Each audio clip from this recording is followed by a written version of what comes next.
Your BinWhip system is shipped with everything you need to quickly begin clearing hung-up material from bins and silos.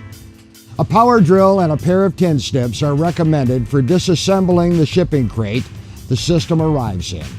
The BinWhip components will vary somewhat depending upon the model you purchased, but each system includes a bin mount, hose reel, hold-down assembly, boom, whip head, and whip sets.